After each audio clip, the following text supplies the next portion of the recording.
Aisyah radhiyallahu anha pernah juga begitu, lagi puasa, ingin berbuka puasa lalu tidak ada sama sekali makanan kecuali roti kering. Maka ada orang yang minta di depan pintu rumahnya, maka Aisyah pun berkata pada pembantunya radhiyallahu anhum ajma'in, berikanlah kepada fakir miskin ini. Pada saat diberikan, pembantu itu mengatakan, apa yang akan kita makan? Buka puasa tidak ada makanan. Maka kata Aisyah dengan penuh keyakinan, Allah pasti akan mendatangkannya. Sebelum menjelang azan maghrib, datanglah seseorang dari penduduk Madinah memberikan seekor kambing yang utuh, diberikan dengan dihiasi dengan minyak samin dan za'faran. Utuh diberikan ke rumah Aisyah radhiyallahu anha. Lalu Aisyah pun berbuka puasa dengan pembantunya pada saat sambil berkata, makanlah daging ini, sesungguhnya ini lebih baik daripada roti yang sudah kamu infakkan itu. Abu Dahda radhiyallahu anhu, sahabat Nabi yang mulia luar biasa.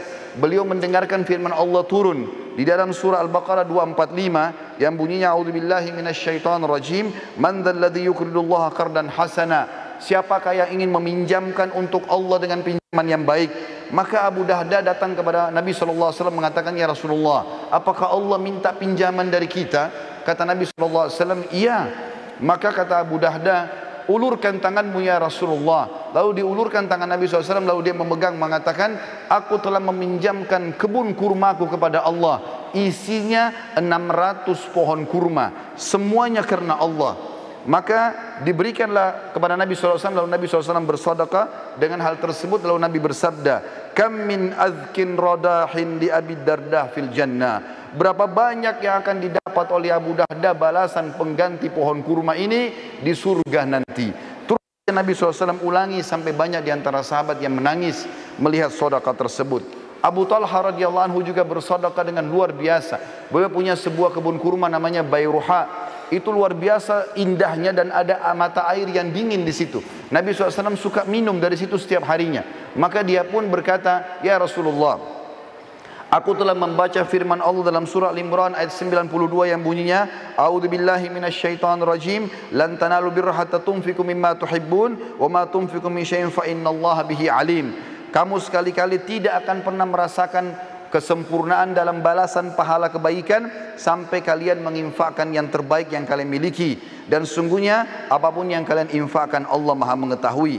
Maka dia pun berkata, sesungguhnya harta yang paling aku cintai adalah perkebunan kurma Bayruha, dan aku ingin menginfakkannya di jalan Allah. Maka Nabi SAW mengatakan, bakhin, dzalika malur ribh, dzalika malur rabih, wa qad sami'tu ma qultu wa inni ara an taj'alha fil aqrabin. Faqala Abu Talha, af'al dzalika ya Rasulullah. Artinya, sungguh keberuntungan kau hai Abu Talha, sungguh keberuntungan, hartamu ini menguntungkan sekali, dan aku telah mendengar kau menginfakkan di jalan Allah, dan aku memerintahkan kamu untuk memberikan kepada sanak kerabatmu terdekat. Abu Talha pun mengatakan iya. Sebagai penutup teman-teman sekalian, saya minta waktu sekitar 2-3 menit. Saya akan menyampaikan beberapa kisah berhubungan dengan pentingnya sedekah, dan ternyata dia bisa menyembuhkan banyak penyakit. Di antaranya disebutkan bahwasanya, atau beranjak daripada hadis Nabi SAW, dengarlah saudaraku seiman yang masih punya penyakit kronis, yang sudah bertahun-tahun tidak sembuh penyakitnya, yang punya masalah tidak selesai-selesai, ribut dalam rumah tangga, anaknya sakit, pekerjaannya tidak berkembang, apa saja. Sabda Nabi SAW yang masyhur dalam hadis sahih riwayat Al-Baihaqi, dawu mardakum bis sadaqah wa hassinu amwalakum biz zakah wa iddu lil bala'i du'a. Obatilah orang-orang yang sakit di antara kalian dengan sedekah, bentengilah harta kalian dengan zakat, dan siapkanlah untuk menghadapi musibah dengan doa-doa. Ibnu Qayyim berkata, setiap dokter yang tidak mengobati pasiennya dengan memeriksa hati, kebaikan dan kekuatan ruh, dan menguatkan hal-hal tersebut dengan memerintahkan pasiennya bersedekah, berbuat kebaikan dan kebajikan, juga bertaubat dan mengingat akhirat, maka dia bukanlah seorang dokter yang hakiki, tapi dia dokter yang baru saja belajar.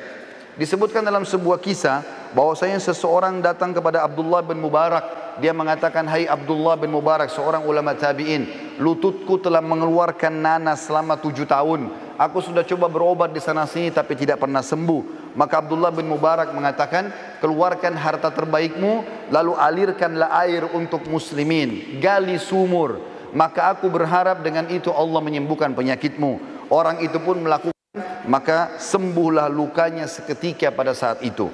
Seorang ibu lagi divonis sakit keras, tidak bisa sembuh lagi, maka anaknya keluar mencari fakir miskin dan bersedekah. Pada saat dokter mengatakan sudah tidak akan pernah sembuh lagi, ternyata ibu tersebut setelah si anak mencari orang miskin dan sengaja bersedekah untuk itu, maka Allah sembuhkan ibunya dari penyakit kronis. Allah subhanahu wa ta'ala juga dalam kisah yang lain mengangkat penyakit kanker dari seorang laki-laki yang sudah divonis tidak akan pernah bisa meninggal, tidak akan bisa hidup lagi. Dari Saudi dia berangkat ke Eropa untuk membiayai kankernya, dan ini ada beberapa organ tubuh yang harus dirusak dan diangkat. Maka dia pun pulang ke negaranya, pamit dengan kerabat-kerabatnya, mungkin dia akan meninggal setelah operasi ini, menyusun seluruh harta-hartanya. Pada saat dia menuju ke bandara, ditemukan ada satu orang miskin di pinggir jalan. Lalu dia pun memberikan harta yang terbaiknya pada saat itu. Setelah dia tanya, ternyata ada seorang ibu yang mengumpulkan tulang-tulang bekas makanan orang di pinggir jalan. Ditanya, kenapa anda kumpulkan tulang-tulang ini ibu? Dia mengatakan, karena saya ingin memasak buat anak saya yang sudah berapa hari tidak makan. Maka dia pun memberikan harta terbaiknya sekitar 5.000 real pada saat itu. Lalu dia pergi berangkat ke Eropa dengan tidak berpikir kalau sedekah itu bisa membantunya. Begitu tiba di rumah sakit, maka dokter semuanya mengatakan, kamu sudah berobat kemana? Kenapa tiba-tiba kankermu sudah tidak ada? Apa kau permainkan kami? Kata dia, sama sekali saya tidak pernah berobat ke dokter, tidak berobat ke rumah sakit, tapi saya sudah mengeluarkan sedekah di jalan Allah. Maka dokter-dokter tersebut pun mengatakan, sungguh ajaran agamamu benar. Lalu mereka akhirnya masuk Islam justru karena sembuh, atau orang ini sembuh dari penyakit kanker karena bersedekah.